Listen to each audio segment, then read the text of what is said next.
Muito bem, começou a gravação. Pessoal, boa noite.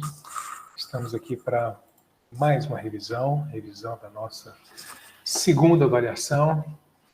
E esse momento é para a gente recapitular alguns pontos, né? São muitas aulas, muitos textos, muito conteúdo, muitas atividades. Espero que estejam fazendo todas aí, participando o máximo possível. Aproveitando esse momento que passa, né? Parece que não vai acabar, mas está acabando, né? Ano de 2024 está chegando no finalzinho já.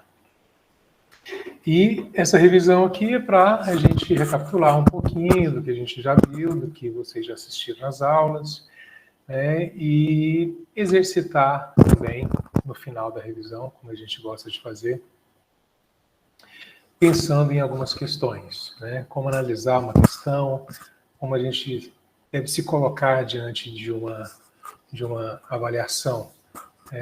Na escola, na universidade, a gente é muito cobrado para ter desempenho, né? Mas são poucos os lugares que nos ensinam a ter desempenho, né?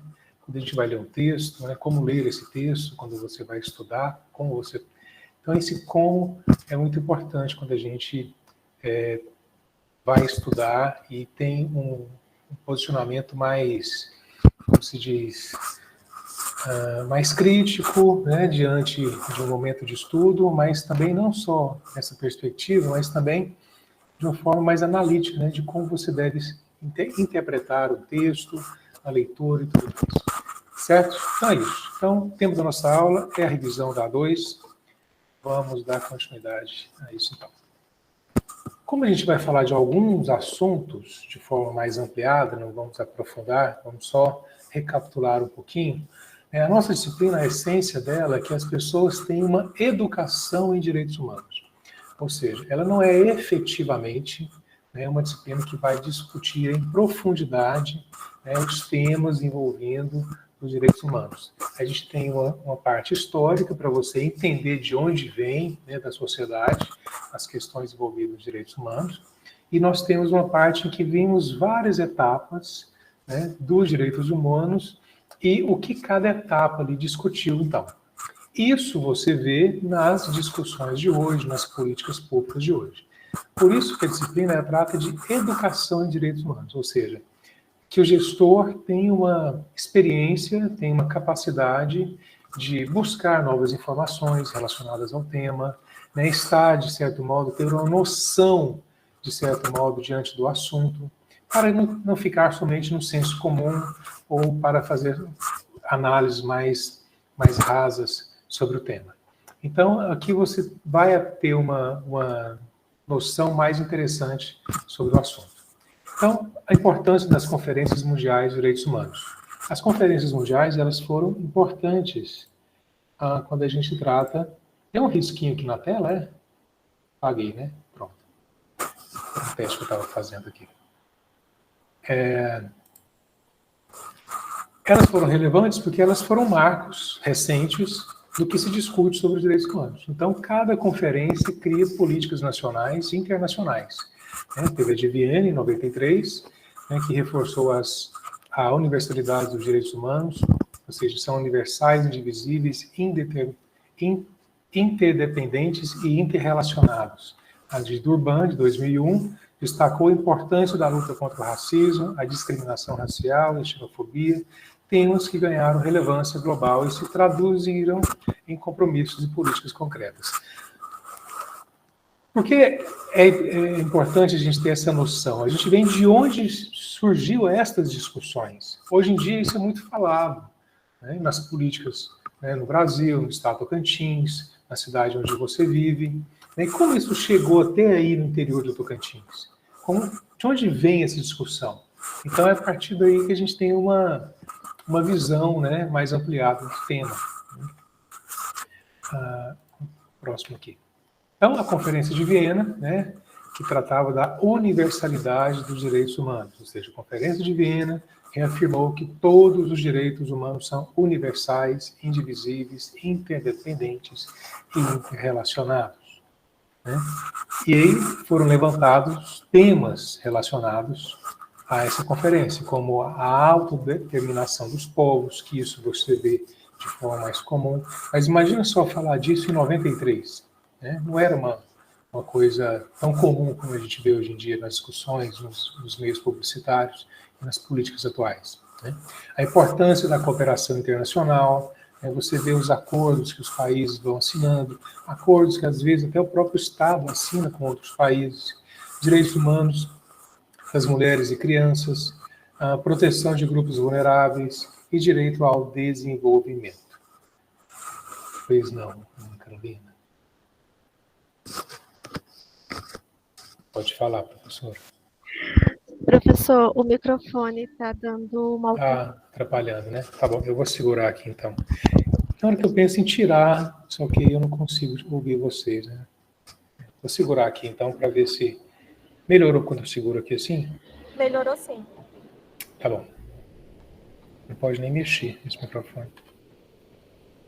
A Conferência de Durban, né, o que ela trouxe? Reconhecimento do racismo, discriminação racial, xenofobia, intolerância, enfrentamento das formas contemporâneas de racismo, reparação histórica e de justiça social. Ou seja, são assuntos que você às vezes pode falar assim, eu não gosto desse assunto, esse assunto não me interessa. Considerando que você for trabalhar em gestão pública, se você estiver trabalhando ali relacionado a uma secretaria, a uma pasta envolvendo este tema, você tem que conhecer esses temas, saber as raízes dele, a discussão de onde eles vieram e como isso pode contribuir para a sociedade, entendeu? Então não é um julgamento que a gente faz, né? É uma forma em que essas discussões existem, né? Então, se ela existe, você deve se informar em relação a ela. E essa disciplina traz isso, né? Ou seja, é uma forma da gente se educar e não ficar somente no senso comum. A de Durban também trouxe a importância da educação e consciência, né, pública, promoção da igualdade e da inclusão, participação da sociedade civil e das organizações internacionais. Como isso chegou no Brasil? As conferências de Viena e Durban alteraram alguma coisa no Brasil? Viena incentivou a criação de secretarias e conselhos de direitos humanos, também influenciou a implementação do Programa Nacional de Direitos Humanos, PNDH, que estabeleceu diretrizes para a promoção e proteção dos direitos humanos no país. Então, se tiver alguma questão tratando disso, você vai saber qual foi a primeira e o que ela, né, gerou no Brasil, por exemplo. Já a de Durban levou à implementação de políticas afirmativas, né, como as cotas raciais, que é tão comum hoje, você vê nos editais, né, em tudo que você faz no vestibular, nos concursos. Ou seja, surgiu aí essa discussão.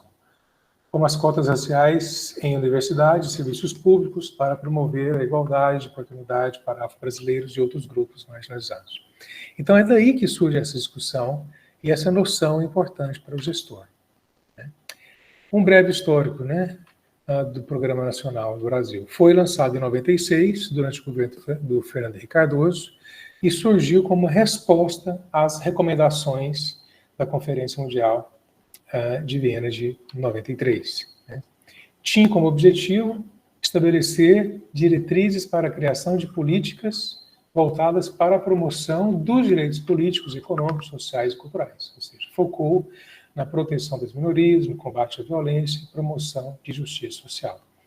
Independendo do município que você vive ou para onde você vai, né, trabalhar como gestor ou gestora pública, ter essas noções é importante porque você vai saber onde buscar. Você não é um profissional hoje em qualquer área, né? Você não pode alegar que você desconhece a legislação ou as diretrizes da sua profissão. Por isso que geralmente você tem aquela disciplina no seu curso em que você vê muitas leis. Geralmente a gente não gosta muito dessa disciplina, mas só fica tratando. Mas sem aquilo ali, você não consegue trabalhar, você não consegue atuar, e você não pode alegar que você não conhece isso. Entendeu? Então, os documentos normativos são parte, né, da nossa vida, do nosso trabalho. No Tocantins, né, no estado do Tocantins, existe a Superintendência de Direitos Humanos e Políticas sobre Drogas, né, vinculada à Secretaria da Cidadania e Justiça, que tem implementado diversas ações para evitar a violação de direitos humanos. Ou seja, você vê de uma sugestão global de 93, chega até aqui na nossa Secretaria do Estado do Tocantins. Ou seja, há uma inter-relação internacional, nacional e regional. É importante você ter essa noção, essa compreensão, né, de onde vêm essas políticas, até onde elas podem alcançar, podem ser benéficas, né, para a sociedade. Isso tudo que a gente fala, então, é colocado na matriz curricular de um curso de gestão pública, e o termo já fala que é uma educação para que o próprio gestor se eduque, né? E eduque também os outros, lógico, né, na sua atuação. Então, o que é o tema, então, Educação e Direitos Humanos? Né? Educação e Direitos Humanos contribui para o desenvolvimento de uma cultura de paz, diálogo e respeito à diversidade. Por mais que o senso comum fique discutindo isso, e às vezes a gente percebe que não há um acordo nessas discussões, numa mesa de reuniões, gente, o gestor público, seja quem for, em qual lugar que você esteja ali, principalmente se você estiver presidindo uma reunião dessa, né, em que o assunto é esse, né, os fundamentos deste assunto é fundamental, né, ficou redundante, mas é fundamental para que você balize a reunião, né, chega a pontos de resultados e não marque uma próxima reunião para discutir a reunião anterior. Entendeu? Então, a fundamentação é muito importante para a nossa vida profissional, né? Até porque você deve respostas à sociedade enquanto gestor público. Ou seja, educação e direitos humanos e sua relevância para a gestão pública. Nas sociedades marcadas por profundas desigualdades socioeconômicas, como o Brasil, a disseminação de valores e princípios que promove a inclusão social e a equidade é essencial para a superação de preconceitos. E aí, quando você vê a palavra valores, você tem que acreditar que estes valores, nem sempre, eles estão de um único lado dessa discussão, entendeu? Muitas vezes, você tem que buscar valores que vão gerar um equilíbrio entre as partes, entendeu? Nem tirar tudo de um e dar tudo para o outro, e nem vice-versa. Nem o contrário disso, nem deixar o outro sem nada e deixar tudo com o outro. Ou seja, o equilíbrio, o caminho do meio, é a parte mais difícil dessa discussão, né? E você vê isso muito claramente hoje no Brasil, Tocantins, outras regiões do Brasil, né? Políticas em que um lado prevalece mais que o outro e assim por diante. Você vê que esse desequilíbrio geralmente afeta quem? Todos, né? Você pode, às vezes, tomar uma ação querendo achar que eles contribuir para os menos desfavorecidos, e muitas vezes essa ação tem um resultado ao contrário, né? Então, assim, isso tudo tem que ser muito bem pensado quando a gente quer trazer uma política de inclusão, né, e de equidade. O equilíbrio é um cálculo, não é simples né, entre preto e branco, não. Existe uma equação com muitos mais fatores, né, em que você tem que saber balizar e trazer um equilíbrio para que todos, né, tenham benefício, seja doando, seja pagando, né, ou seja, é um sistema difícil, mas que, quando a gente busca esse equilíbrio, acaba ajudando todos, né? A educação em direitos humanos, então, é um instrumento transformador, é uma formação de cidadãos conscientes e ativos, é um campo relevante para o gestor público, é um assunto de discussão, de temas, de estudo de vocês também, né? É uma forma de proporcionar um acesso universal aos direitos humanos como chave para a justiça social, né? É isso que a disciplina traz. Das suas contribuições está isso, né? A conscientização sobre direitos e deveres, a formação de agentes transformadores da realidade, a promoção de uma cultura de paz e respeito à diversidade, a inclusão social e equidade como objetivos centrais. Isso você faz como? A partir de políticas públicas que são eficazes, e fundamentais para garantir a promoção da cidadania e os dos direitos humanos, né? Sendo uma responsabilidade central nossa, né? No caso de futuros gestores públicos como vocês, né? Essa formação cidadã, ela é sim uma formação, ela vem de uma educação moral que é essencial, né, para a justiça social. Ou seja, o que é uma educação moral? É aquela que preserva os valores da humanidade, é aqueles que preservam o respeito ao outro, é aquela em que você vai tratar o outro com dignidade, né? Cidadãos éticos, ou seja, que agem de forma correta a partir de princípios que preservam a todos, não somente a alguns. E responsáveis que promovem o bem comum, né? Educação para a cidadania. É isso que traz os estudos em educação de direitos humanos. É o ensino de direitos e deveres aliados a valores morais, né? Ou seja, a moral é aquilo que te educa, é aquilo que faz o bem para você, né? É como quando você lê um livro de história. Qual é a moral da história? O que você aprendeu com aquilo? Quais são os valores? O que aquilo contribuiu para a sua vida? Então, somente uma pessoa que tem valores assim pode contribuir para a vida do outro, né? O gestor público, então, ele é um agente de formação de cidadãos, ou seja, não apenas executor de políticas, né? Mas também o formulador de visões. Legal isso, né?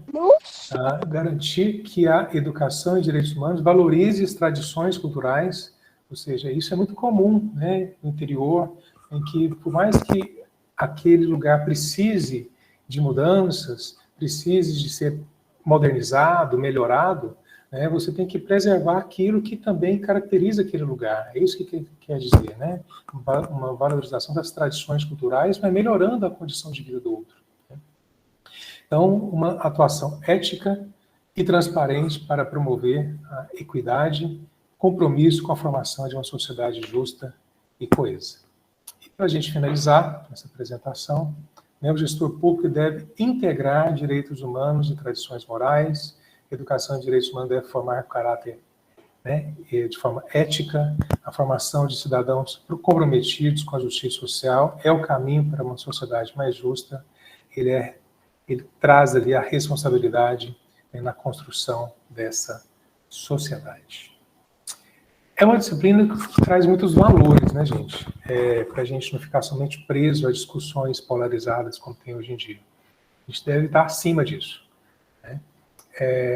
Só estando assim para você trazer algo que seja significativo para todos. Bom, essa parte aqui foi, né? Agora, o que a gente gosta de fazer também nas nossas revisões é comentar um pouco, né, e testar como é que está aí a capacidade de leitura de vocês e tudo. Vocês veem que as minhas avaliações têm umas questões longas, né? Não é tão longa assim, mas sempre tem um texto base, tem uma introdução, né? Isso é importante, né? Primeiro, que não pode ter preguiça de ler, né? Segundo, que tem que treinar também, de certo modo, a sua capacidade de concentração, de foco, né? Para você começar a ler uma coisa e estar concentrado até a última letra ali da última opção que você vai marcar. Ou seja, como a prova é objetiva, tem uma questão discursiva no final, você tem que ter essa habilidade, né? Tem gente que está perdendo a capacidade de concentração. Então, por isso que a gente foca ali, às vezes, trazer várias questões com textos, né, que, obviamente, vai te ajudar também a responder. Então, diante disso, eu estou trazendo essa questão para vocês, que não é uma questão desconhecida, é uma questão já conhecida de vocês. Então, todo mundo tem que acertar, né, de preferência. E eu vou dar um tempinho aí de 1 minuto para você colocar aqui no chat, tá? Qual é a resposta dessa questão? Valendo.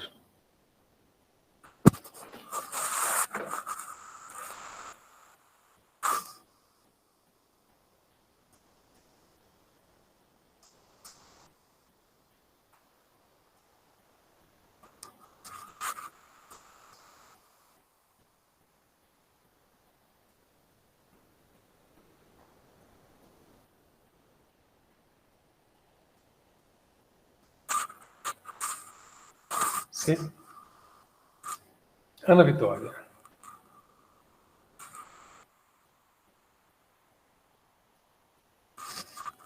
Será que é C mesmo? Tem certeza?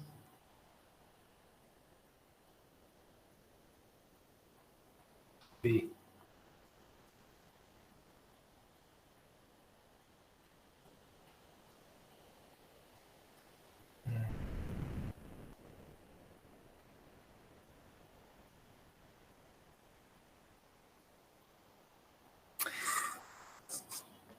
Na nossa época, quando a gente fazia prova objetiva, tinha um colega... Não vou falar isso não. Senão vocês vão acabar fazendo isso na sala. Vamos lá. A desigualdade econômica é uma das mais marcantes do mundo. As populações das periferias urbanas e das áreas rurais enfrentam uma falta crônica de serviços públicos como saúde e educação. Está falando então de duas coisas, áreas urbanas e áreas rurais, né?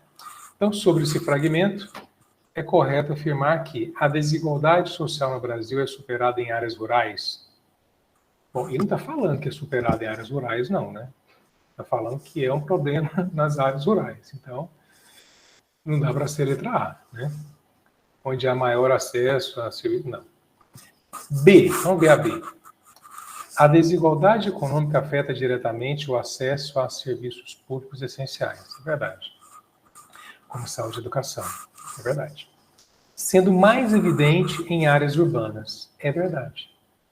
E agora? E aí? É uma afirmativa correta? A letra B? É. E a letra C? Todo mundo errou então, será?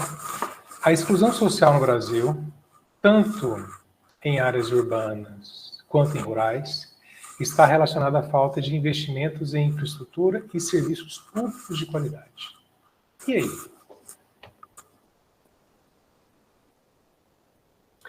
Em áreas rurais do Brasil, as políticas públicas têm sido eficazes na redução das desigualdades sociais e econômicas.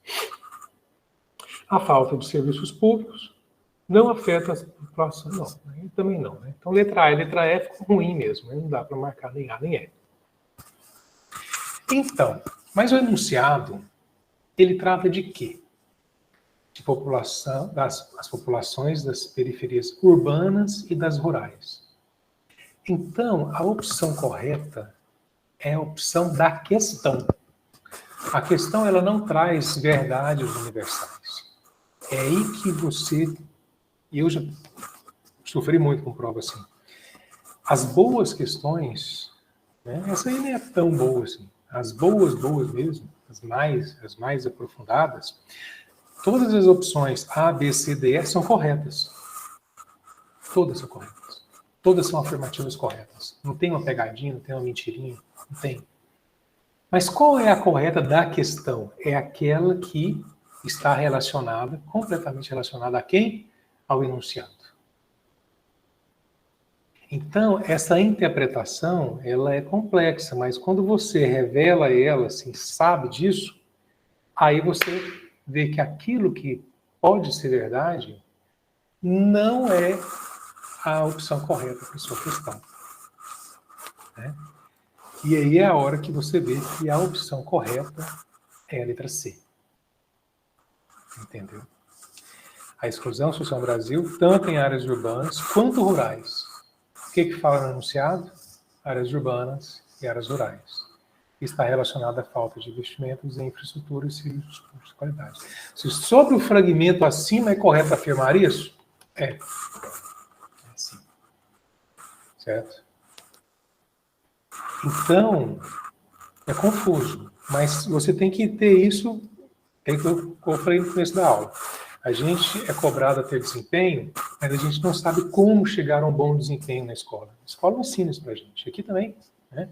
Então, se você não buscar um currículo aí por fora, fazer cursos relacionados a isso, mas como a gente, né, enquanto professor, a gente já fez alguns cursos sobre elaboração de questão, né, com professores aí conhecidos, né, era muito isso, né? A boa questão, tudo é certo. E aí? Então, a gente tem que procurar que está melhor relacionado a quem? Ao enunciado. É difícil, né? Mas, quando você sabe disso, não é tão difícil assim. Vamos lá, e a próxima. E agora? Um tempinho para você fazer.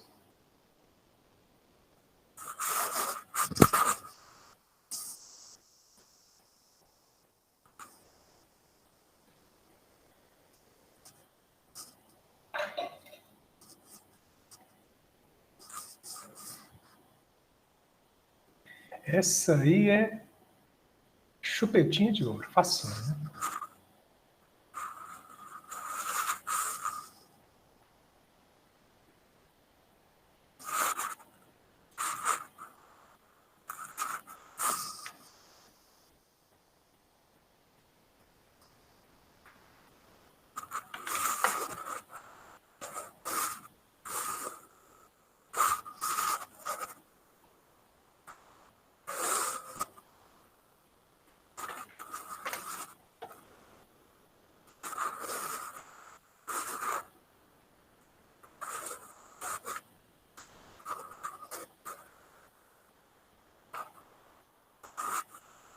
Já? Ah, já marcou, né? Então vamos lá. Então eu estou falando do primeiro, né? Do primeiro Programa Nacional de 96, durante o governo de Henrique Cardoso, surgiu como uma proposta de recomendações da Conferência Mundial de 93, que incentivou os países a desenvolver planos nacionais de ação para promover e proteger os direitos humanos. Bom, então está falando de 93 e 96. Então, o Plano Nacional de 96, durante o governo do FHC, surgiu em resposta a um evento. Não, aí não, né? Você errou essa aí? Pode não. Qual foi esse evento? Não, essa questão aí tá não. Conferência de Copenhague, de 95, Conferência Internacional de Direitos Humanos de Paris, 94, Conferência Mundial de Direitos Humanos de 93, 92, 92. Bom, se a gente está falando que tem que estar... Imagina se você não tivesse assistido a aula nenhuma.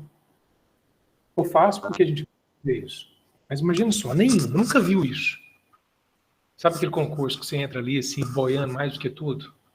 Sabe nada, não estudou nada para aquele concurso ali, que vai ter lá no seu município?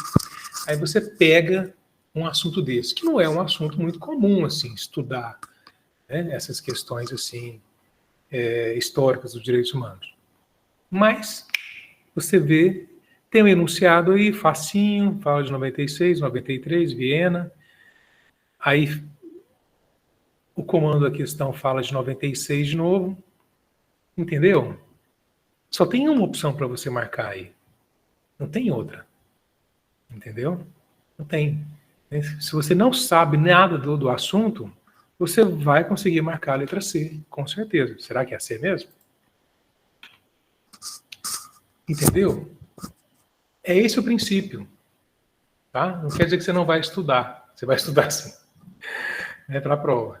Mas essa relação entre uma coisa e outra, né, ou entre enunciado e a opção, geralmente você fica entre duas ali.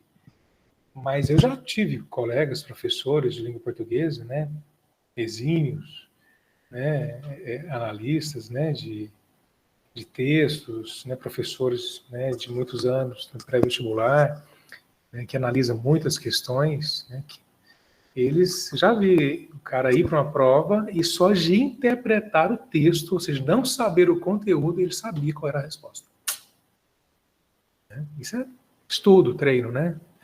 É a habilidade que você vai adquirindo aí com seus estudos. E a última, olha só, coloquei duas, né, mais comuns e vamos colocar um outro aqui, um pouquinho diferente. Não é que esteja estranho para vocês, vocês já fizeram. Já coloquei aqui, né? Tudo bem. Esse tipo de questão às vezes assusta, porque a gente não está acostumado a ver uma questão como essa, mas está sendo cada vez mais comum, né? Nos concursos, né? No vestibular, no ANAT, né? Em que ela é pura interpretação mesmo. Se tiver um erro, uma incoerência textual aí, ela fica mais fácil. E não tenha medo de questões grandes. Muito pelo contrário. Quanto maior a questão, mais texto, Se você tiver, né, com a concentração ali, né, se você tiver bem, bem focado, você vai achar a resposta, entendeu? Isso sem querer saber o conteúdo às vezes. Bom, como eu já acabei mostrando no gabarito, né, não tem nenhum problema. Vamos ler com todo mundo junto então aqui. Nos últimos anos, a educação em direitos humanos tem sido amplamente discutida como uma ferramenta crucial para a formação de cidadãos críticos e ativos na sociedade. Os gestores públicos, por sua vez, têm a responsabilidade de promover políticas que assegurem a inclusão dos direitos humanos em todas as esferas educacionais e sociais. Através de uma educação voltada para a equidade e justiça social, espera-se que a sociedade avance para uma maior conscientização dos direitos e deveres de cada indivíduo, promovendo uma convivência mais justa e pacífica. Entretanto, há críticas, ou seja, esse A aí, com H e com acento, ou seja, entretanto, existem críticas de que a retórica dos direitos humanos, em alguns casos, é utilizada como escudo ideológico, desviando o seu verdadeiro propósito. Olha só. Nesse texto inicial, não tem jeito, tem que concentrar em tudo que ele fala. Talvez fazer até grifar algumas palavras-chave, né? Se você tiver na sua prova, você já faz um risquinho ali e vê, né, que até aqui, até a hora que ele chega aqui, né, até aqui está indo com uma ideia mais única. Quando ele vem com um entretanto, bom, agora tem uma outra ideia aí. Está chamando atenção para alguma coisa. Vamos lá então. Considerando esse contexto, avalie as seguintes asserções. Aí você diz, que asserção? Que isso? O que é asserção? Ou seja, é a relação proposta entre elas. Ou seja, essas ideias. O que tem ali uma relação com a outra? Essa questão você só vai saber entender tudo que ela traz quando você estiver já lendo as opções A, B, C, D, E. Então vamos lá. Lembrando do enunciado. Aí diz: a educação em direitos humanos é essencial para a formação de cidadãos, ok, conscientes e ativos, ok, capazes de promover e defender a justiça social. De algum modo está falando isso no texto, né? Traz essas palavras aqui. Isso porque a formação de gestores públicos comprometidos com a equidade e a justiça social, a formação, a gente acabou de ver isso, né? Os valores dessa formação, depende diretamente da incorporação de princípios de direitos humanos nos programas educacionais. Bom, aí vamos lá agora. O que está pedindo aqui nas opções? Sobre as afirmações acima, assinale a opção correta. Tá. A letra A. Não, letra A. A primeira... Não, desculpa. As asserções 1 e 2 são verdadeiras? São verdadeiras, né? Mas a 2 não é a justificativa correta para a 1. Aí você olha assim, bom, para ter uma educação de direitos humanos essencial, né, é preciso ter uma educação, né, desses gestores públicos? É preciso. Né? E que essa educação tenha princípios incorporados? Sim. Né? Princípios educacionais? Então, uma está bem relacionada com a outra? Está. Se eu disser que é necessária uma formação de gestores públicos comprometidos para ter, ou seja, é necessária a formação de gestores comprometidos para ter uma educação em direitos humanos, né, que é essencial para a formação de cidadãos conscientes e ativos, ou seja, eu posso dizer que a 2 é uma justificativa da 1? Sim. Então, significa que uma está justificando a outra. Tá? Mas aqui está dizendo que a 2 não é uma justificativa da 1. Então, não dá para ser a letra A. Então, letra B. A asserção 1 e 2 são verdadeiros. E a 2 é uma justificativa correta para a 1. É isso. É uma justificativa correta para a 1. Se tivesse um errinho aqui na 2, alguma coisa que fosse contraditória a um, você ia ver claramente. Entendeu? Muita gente fica com medo quando vê uma questão dessa, mas não precisa. Né? A gente tem que ter um posicionamento mais frio, mais calculista diante de algo assim. Tá? A1 é verdadeira, mas a 2 é falsa. Não. A1 é falsa. Não. 1 e 2, não. Então, realmente, a resposta é a letra B. Certo? Ok. Então, pessoal.